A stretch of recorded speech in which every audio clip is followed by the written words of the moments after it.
ജ്യോതിഷ ദർശനത്തിലേക്ക് ഏവർക്കും സ്വാഗതം. മുൻ എപ്പിസോഡുകളിലെ പോലെ തന്നെ പ്രശസ്ത ജ്യോതിഷാചാര്യൻ കുടമാളൂർ ശർമ്മ പ്രേക്ഷകരുടെ ജ്യോതിഷ സംബന്ധമായ പ്രശ്നങ്ങൾക്ക് പരിഹാരം അരുളുന്നു. നമസ്കാരം സർ. നമസ്തേ. എവിടെ നിന്നാണ് കത്ത്?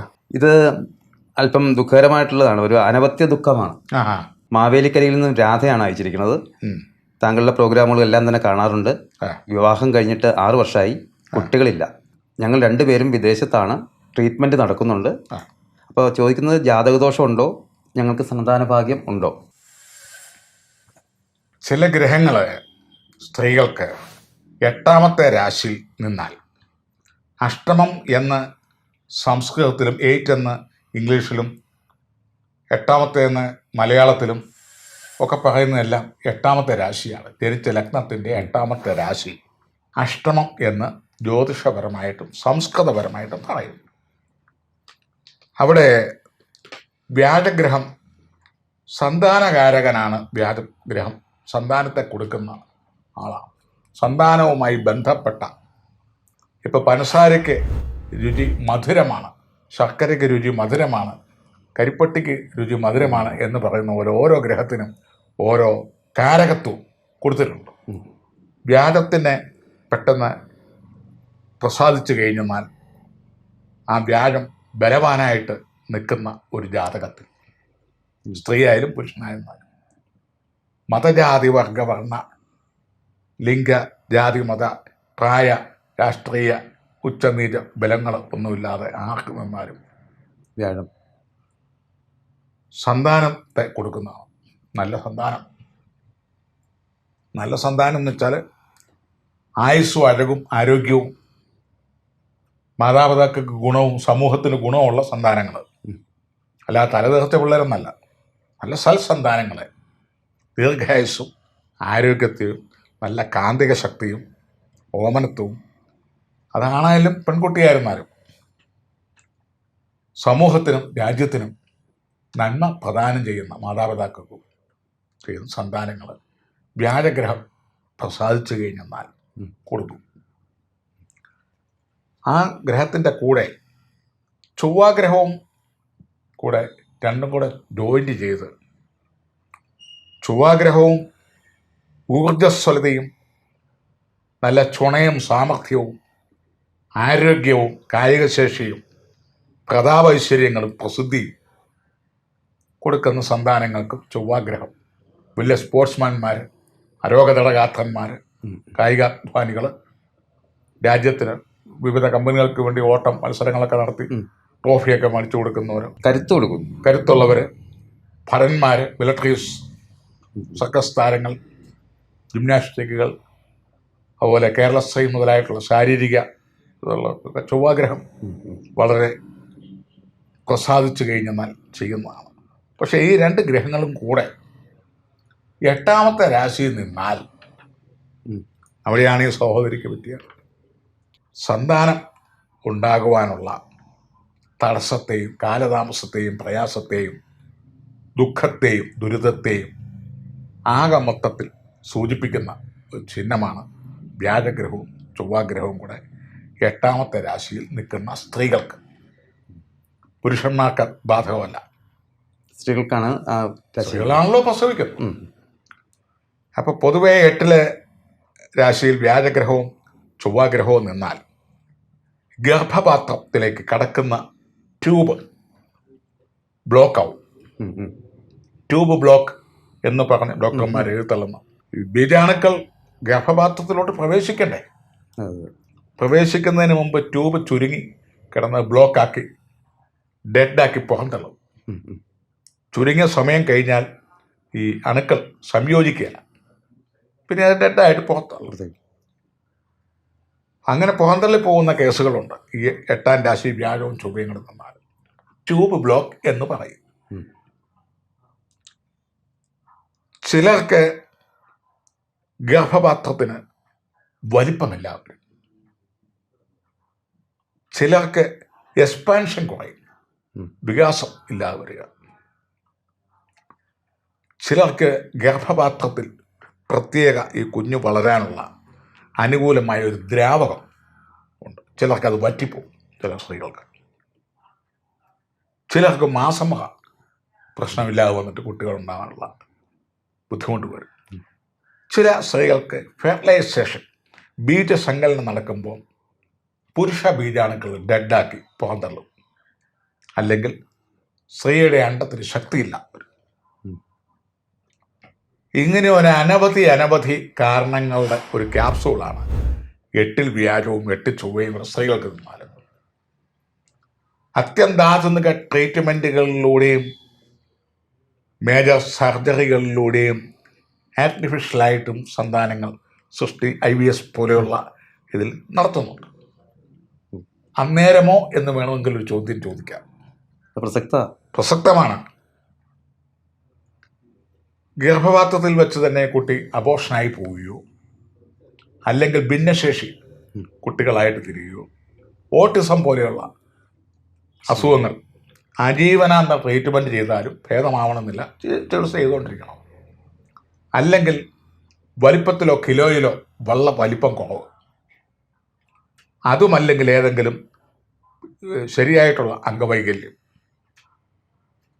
ഇനി ഇവിടെയൊക്കെ തരണം ചെയ്ത് വൈദ്യശാസ്ത്രം രക്ഷപ്പെടുത്തി അല്ലെ പ്രകൃതി രക്ഷപ്പെടുത്തി അല്ലെ ബുദ്ധിയും യുക്തിയും ഔഷധവും എല്ലാം കൊണ്ട് രക്ഷപ്പെടുത്തി വന്നിരുന്നാലും അല്പായുസുക്കളായി, അല്പഭാഗ്യവാന്മാരായി, അല്പജ്ഞാനികളായി, അല്പന്മാരായി ആയുസ്സില്ലാതെ എന്തെങ്കിലും പ്രകൃതി ദുരന്തം വരും. ആർക്കൊന്നും പറയാനൊക്കത്തില്ല. കൊറോണ പോലുള്ള അസുഖങ്ങൾ വരും. ഇന്നവർക്കേ വരാവൂ എന്നൊന്നുമില്ലല്ലോ എഴുതി വെച്ചിട്ട്. അല്ലെ പ്ലെയിൻ ദുരന്തം വരുന്നു, അല്ലെ യുദ്ധം വരുന്നു. ആ വക മേഖലകളിലും ഒക്കെയുള്ള പ്രയാസങ്ങൾ വരുത്തുക. ഇല്ലെങ്കിൽ ക്രിമിനൽസുകളായ സന്താനങ്ങളാവുക. അവരെ കൊണ്ട് മാതാപിതാക്കൾക്കും സമൂഹത്തിനും രാജ്യത്തിനും ദ്രോഹമായിട്ട് ബോംബുണ്ടാക്കുക, പൊട്ടിക്കുക, മനുഷ്യനെ കൊല്ലുക, കവർച്ച ചെയ്യുക, സാമൂഹ്യദ്രോഹി, രാജ്യദ്രോഹികളൊക്കെ ആയിട്ട് ശരിയായിട്ടുള്ളത് ഒരു കേസ് മാത്രമല്ല, ശരിയായ ദ്രോഹികളായിട്ട് അബദ്ധത്തിൽ ചെന്നപ്പെടുന്നവരുണ്ട്. അവരുടെ കാര്യമല്ല. അങ്ങനെ സാമൂഹ്യദ്രോഹികളായിട്ട് ഏതർത്ഥത്തിലും സന്താന ക്ലേശം അല്ലെങ്കിൽ സന്താന ദുരിതം അല്ലെ സന്താന ദുഃഖം ഇതും ഒക്കെ തരണം ചെയ്ത് കഴിഞ്ഞാൽ സമൂഹത്തിനും കുടുംബത്തിനും ദ്രോഹകരമോ അപമാനകരമോ ലജ്ജാവഹവുമായ പെരുമാറ്റമുള്ള സന്താനം എന്നും തീരാത്ത തരത്തിലുള്ള ദുഃഖങ്ങൾ, കൊലപാതകങ്ങൾ ഇങ്ങനെയൊക്കെ ആയിട്ട് വരിക. അച്ഛനെ കൊല്ലുക, അമ്മയെ കൊല്ലുക, ഇങ്ങനെയൊക്കെ നമ്മൾ ഉള്ള ഇതാണ് ദുരിതങ്ങൾപ്പെടുന്നതാണ്. അത് വ്യാഴവും ചൊവ്വയും കൂടെ നിന്നാൽ സന്താനം ഉണ്ടാവാനുള്ള തടസ്സത്തെയാണ് സൂചിപ്പിക്കുന്നത്. ഈ 2 ഗ്രഹത്തെയും മറ്റ് ഗ്രഹങ്ങളുടെ ദൃഷ്ടി, പ്രത്യേകിച്ച് രാഹു, കേതു, ഗുളികൻ, ശനി ഇങ്ങനെയുള്ള ഗ്രഹങ്ങളുടെ ദൃഷ്ടി നമ്മൾ ആദ്യത്തെ എപ്പിസോഡിൽ പറഞ്ഞ പോലെ ഉണ്ടെങ്കിൽ ഈ ദുരന്തത്തിന് ഒന്നുകൂടി ശക്തി കൂട്ടും. അതല്ല, ഈ ഗ്രഹങ്ങൾ അനുകൂലമായ ദൃഷ്ടിയാണ് കൊടുക്കുന്നതെങ്കിൽ പ്രശ്നങ്ങൾ എങ്ങനെയൊക്കെ ആണെങ്കിൽ തന്നെ ദൈവകർത്തിയ ഒരു സന്താനം ഉണ്ടാവും. അവൻ ശ്രേഷ്ഠനായിട്ടും കുലപതിയായിട്ടും തീരുമെന്നാണ്. പക്ഷെ വളരെ റയറാണ്. 10,000-ൽ അല്ലെ ലക്ഷങ്ങളിൽ കോടികളിൽ ഒരാളായിരിക്കും അങ്ങനെ ഒത്തുകിട്ടാനായിട്ട്. ചുരുക്കത്തിൽ ഇതിൽ നിന്നൊരു മോചനമാണ് പ്രതീക്ഷിക്കുന്നതെങ്കിൽ ഇങ്ങനെ 8-ൽ ചൊവ്വയും വ്യാഴവും ഉണ്ട്, കുട്ടികളൊന്നും ആയില്ല എങ്കിൽ നിങ്ങൾക്ക് ഒരു മുൻകരുതലെടുക്കാവുന്ന കാര്യമുണ്ട്. എന്താണ് മുൻകരുതൽ? വൈദ്യശാസ്ത്രപരമായിട്ടൊക്കെ ഉള്ള ട്രീറ്റ്മെൻറ്റുകളൊക്കെ ചെയ്തുകൊണ്ടിരിക്കുകയും യോഗ പോലെയുള്ള ചെയ്ത് യൂട്രസിനും മറ്റുമൊക്കെ ആരോഗ്യവും പവവും ഗർഭധാരണ ശേഷിയും ഒക്കെ വരുത്താനുള്ള പ്രാണായാമ വിധികളൊക്കെ ഉണ്ട്. ആത്യന്തികപരമായിട്ട് ഗ്രഹങ്ങളെ പുഷ്ടിപ്പെടുത്താൻ ഈ വ്യാഴഗ്രഹത്തെയും ചൊവ്വാഗ്രഹത്തെയും ശക്തിപ്പെടുത്തുന്നതാണ് ജ്യോതിഷപരമായ മുന്നറിയിപ്പ്. ഇത് കണ്ടുപിടിച്ചു ഇന്നതാണുള്ളത്. കുറേ അബോർഷനും ഒക്കെ ചാപ്പള്ളിയായിട്ടും ഒക്കെ വന്നു കഴിയുമ്പോഴാണല്ലോ ഈ ജ്യോതിഷത്തിൽ കുറച്ച് ചിന്തിക്കാൻ തുടങ്ങുന്നത്. 2ഉം 3ഉം ഒക്കെ ആയി കഴിയുമ്പം വല്ല ദോഷമാണോ, ഉണ്ടാവുമോ? സ്വാഭാവികം അന്നേരമാണ് ചിന്തിക്കുന്നത്. ഇല്ലെങ്കിൽ ഇതൊന്നും ഉണ്ടാവുന്നില്ല, അങ്ങ് ഉണ്ടാവും, കുട്ടികളുണ്ടാവും. അപ്പം ഈ സമയത്തുകൂടെ 1 or 2 തവണ ബുദ്ധിമുട്ടെന്ന് കണ്ടാൽ അന്നേരം നോക്കി ഇതുപോലെ ഇപ്പോഴായാലും ഇവർ നോക്കിയത് നന്നായി. കാരണം അവർക്കതിനുള്ള ഒരു ഭാഗ്യം ഉണ്ടാവാൻ തുടങ്ങുന്നു എന്നാണ്. തുടങ്ങുമ്പോൾ ആ ഗ്രഹപ്രീതി വരുത്തി അതിനുള്ള മെഡിസിൻസ് ഉണ്ട്. മെഡിസിൻസ് യോഗയുണ്ട്. ഏതാണ്ട് ഒരു 60 മുതൽ 80% വരെ സക്സസ്ഫുള്ളാണ്. 100 നമുക്ക് അവകാശപ്പെടാനൊക്കത്തില്ല, ദൈവത്തിൻ്റെ കയ്യിലിരിക്കുന്നതാണ്. എങ്കിലും അതിലേക്കുള്ള ദൈവത്തിൻ്റെ മുന്നറിയിപ്പാണല്ലോ ഈ ജ്യോതിഷവും പ്രതിവിധിയും താന്ത്രിക വിദ്യയും ഔഷധവും എല്ലാം. ഔഷധം കൊണ്ടെല്ലാം ആവുകയില്ല. മനുഷ്യൻ ജനിച്ചോ എന്തെങ്കിലും മരിക്കും, മരിക്കാതിരിക്കാൻ മരുന്നുണ്ടോ? ഇല്ല. അതൊക്കെ പ്രകൃതി നിശ്ചയമാണ്. വ്യാഴപ്രീതി ചൊവ്വാപ്രീതി വരുത്തി അതിന് പറയുന്ന ഈ ജ്യോതിഷപരമായിട്ട് പറയുമ്പോൾ ആയുർവേദിക് മെഡിസിനാണ്. സുകുമാരഘൃതം, സുകുമാരലേഹ്യം, കാന്തഭസ്മം, കാന്തസിന്ദൂരം, ഫലസർപ്പീസ്, ചീനപ്പാവ്. ചീനപ്പാവ് എന്ന് പറയുന്ന ഗർഭപാത്രത്തിലെ അഴുക്കുകളെല്ലാം മാറ്റുന്ന ചൈനയിൽ നിന്ന് ഉണ്ടാക്കുന്നതാണ്. പണ്ടുള്ളതാണത്. അതാണ് ചീനപ്പാവ്. ഇപ്പം അത് നമുക്ക് അവൈലബിൾ അല്ല. എന്നാൽ ഏത് അയച്ചൊക്കെ വരുത്തി കിട്ടും. ഗർഭപാത്രത്തിൻ്റെ ആരോഗ്യത്തിന് വളരെ അച്ചട്ടായ മരുന്നാണ്. അവിടുത്തെ ഈ കൂണ് പോലെയുള്ള പുരാതനമായ ഇതിൽ നിന്ന് എടുക്കുന്നതാണ് ആ മരുന്ന്. വളരെ ഫലപ്രദമാണ് ഔഷധ രീതിയിൽ ചിന്തിച്ചാൽ. പിന്നെ ഫലസർപ്പീസ് എന്ന് പറയുന്ന ഔഷധവും സുകുമാരഘൃതം, സുകുമാരലേഹ്യം, കാന്തസിന്ദൂരം ഇതൊക്കെ ഒരു വൈദ്യശ്രേഷ്ഠൻ്റെ നിർദ്ദേശാനുസരണം രക്തപരിശോധന ചെയ്തിട്ട് നടത്തിക്കൊണ്ടിരിക്കുകയും യോഗ പോലെയുള്ളത് യോഗാചാര്യനെ കണ്ട് നടത്തുകയും ചെയ്യുക. വലിയ കേടുള്ളതൊന്നും അല്ല അതൊന്നും. എന്നിട്ട് പുരുഷ സൂക്തം എന്ന് പറയുന്ന സന്താനഗോപാലം പട്ടമിടുക. അരിപ്പൊടി, മഞ്ഞപ്പൊടി, കരിപ്പൊടിയൊക്കെ ചേർത്ത് പ്രത്യേക ഒരു കളവാണ്. എന്നിട്ട് പുരുഷ സൂക്തം കൊണ്ട് ഉഴുന്ന്, അരയാലും മുട്ട, ചമതക്കൊമ്പ്, നെയ്യ്, വിശിഷ്ട വസ്തുക്കളായ പാൽപ്പായസം മുതലായത് പേര് നക്ഷത്രവും ചേർത്ത് ഹോമിയോപതി ചെയ്യുക. അതിനുപയോഗിക്കുന്നത് പുരുഷ സൂക്തം എന്ന് പറയുന്ന മന്ത്രമാണ്. വളരെ ഏറെയാണ്. ഒരു 45 മിനിറ്റ് എങ്കിലും ഒരു ഇറക്കിനെടുക്കും ഒരു പ്രാവശ്യം അത് ചൊല്ലിത്തീർക്കുന്നത്. ക്ഷേത്രങ്ങളിലൊക്കെ ഉള്ള ക്ഷേത്രങ്ങളിൽ അത് മുഴുവൻ ചൊല്ലുന്നതായിട്ട് കേൾക്കുന്നില്ല. ഞങ്ങളൊക്കെ ചെയ്തുകൊണ്ടിരുന്ന പകുതി ഒരു 8 ഇറക്ക് വരെയൊക്കെ അഭിഷേകത്തിനൊക്കെ എടുക്കും. ഭഗവാനെ കുളിപ്പിക്കാനൊക്കെ എടുക്കുന്ന അഭിഷേകത്തിനെടുക്കുന്നതും പുരുഷ സൂക്തം കൊണ്ട് ചില പുഷ്പാർച്ചനകളൊക്കെ ഉണ്ട്, സന്താനങ്ങൾ ഉണ്ടാവാനും മറ്റുമൊക്കെ ചെയ്യുന്ന. മുഴുവൻ ഇറക്ക് എന്ന് പറഞ്ഞാൽ പ്രേക്ഷകർക്ക് എന്തായിരുന്നാലും അതൊന്ന് ചൊല്ലിക്കൊടുക്കുന്നത് നല്ലതായിരിക്കുമല്ലോ, നല്ലത്. കാരണം അത് കേട്ട് നല്ലോണം ഗുരു ഉപദേശത്തോടു കൂടി സംസ്കൃത വിൽപ്പത്തിയോടു കൂടി പഠിച്ച് ഉച്ചരിച്ച് വേണം അത് അല്ല ചുമ്മാ ടേപ്പ് ചെയ്ത് വെച്ചിട്ട് കാര്യമില്ല. പിള്ളേരുണ്ടാകത്തവരത് വെച്ച് നോക്കിയിട്ട് ആയുർവേദ കടയിൽ നിന്നൊരു സുകുമാരലേഹ്യം മേടിച്ച് അതും കഴിച്ചു ഇതും കേട്ട് അതുകൊണ്ടാവണമെന്നില്ല. അത് പ്രത്യേകം നമ്മൾ ഉരുക്കഴിക്കണം, സാധകം ചെയ്യണം. കുറച്ച് ഭാഗങ്ങൾ നമുക്ക് ചൊല്ലാം അല്ലേ? കുറച്ച് നമുക്ക് പ്രശ്നം അറിഞ്ഞിരിക്കാൻ പാകത്തിന്. കാരണം ഇത് കേട്ട് കഴിഞ്ഞാൽ ഈ പ്രേക്ഷകർക്ക് ഈ പുരുഷ സൂക്തം ചൊല്ലുന്നവരെ ഉണ്ടെങ്കിൽ തെറ്റുണ്ടെങ്കിൽ അവർക്ക് തിരുത്തി കൊടുക്കാവുന്നു. പഠിച്ചിരിക്കുന്നത് എപ്പോഴും നല്ലതല്ലേ. ഡ്രൈവിങ് പഠിച്ചിരിക്കണം, ഓടിക്കുന്നില്ലേലും എന്ന് പറഞ്ഞ പോലെ വളരെ വിശിഷ്ടമാണ് പുരുഷ സൂക്തം. അതായത് വിരാട് പുരുഷൻ അർജുനന് ആ രൂപം കാണിച്ചു കൊടുത്തപ്പം ഋഷീശ്വരന്മാർ ചുറ്റോട് ചുറ്റും വരുന്ന ഈ മന്ത്രങ്ങൾ ചൊല്ലുന്നതായിട്ട് അർജുനൻ കേട്ടു എന്നാണ്. അനവധി ഋഷീശ്വരന്മാർ ആ വിശ്വരൂപം കാണിച്ചു കൊടുക്കുന്നുണ്ടല്ലോ ഈ കുരുക്ഷേത്ര യുദ്ധത്തിൽ. അപ്പോൾ ഓൾറെഡി കുരുക്ഷേത്ര യുദ്ധം വരെ അവിടെ നമുക്ക് കാണാം.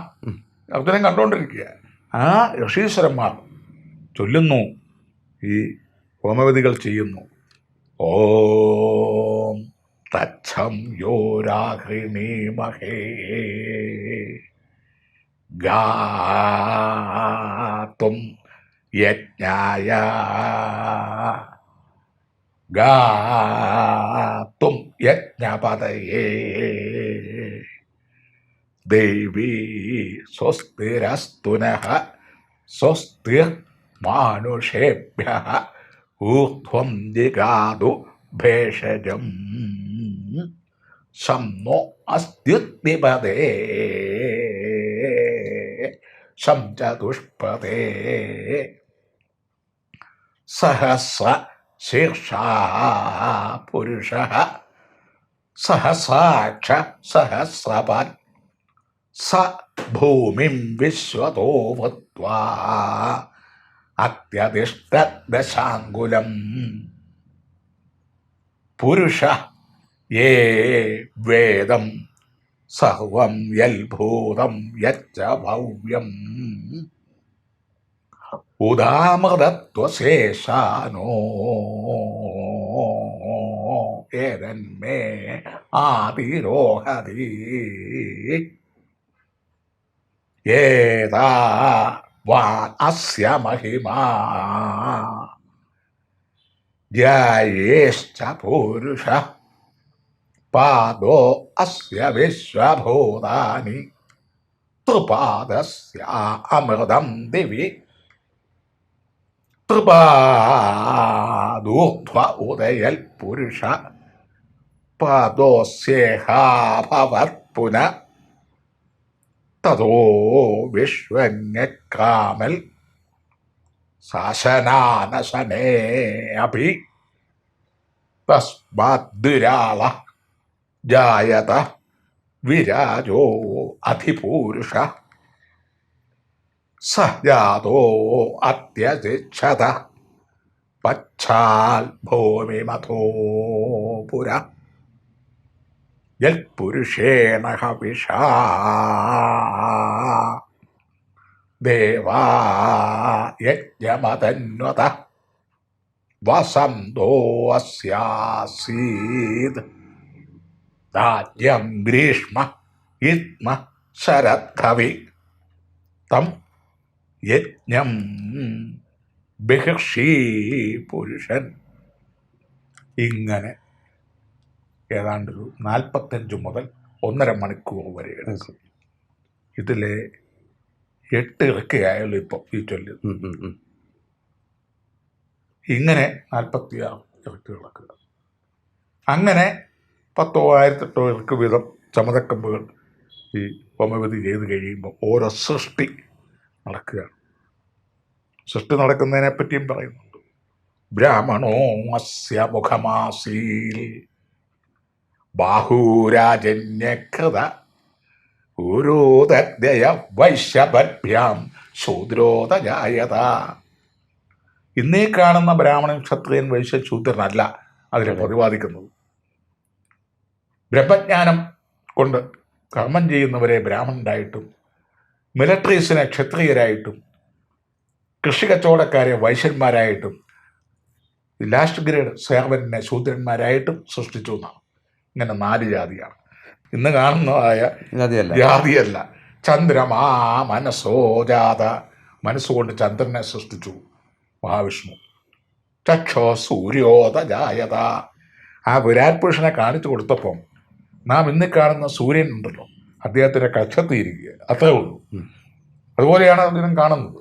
ഇങ്ങനെ ഓരോ വായു ഉണ്ടായി, വെള്ളമുണ്ടായി, പ്രകൃതികളുണ്ടായി, സൃഷ്ടികൾ നടക്കുകയാണ്.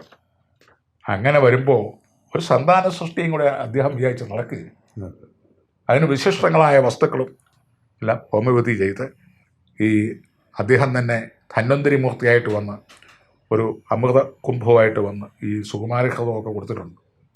അതൊക്കെ വിധിപ്രകാരം ഉണ്ടായിക്കഴിഞ്ഞാൽ ചില ഉണ്ടാവും. പക്ഷേ ഇത് മനുഷ്യൻ നേരത്തെ തന്നെ ഇത് കണ്ടറിഞ്ഞ് ചെയ്യുന്നതാണ് നല്ലത്.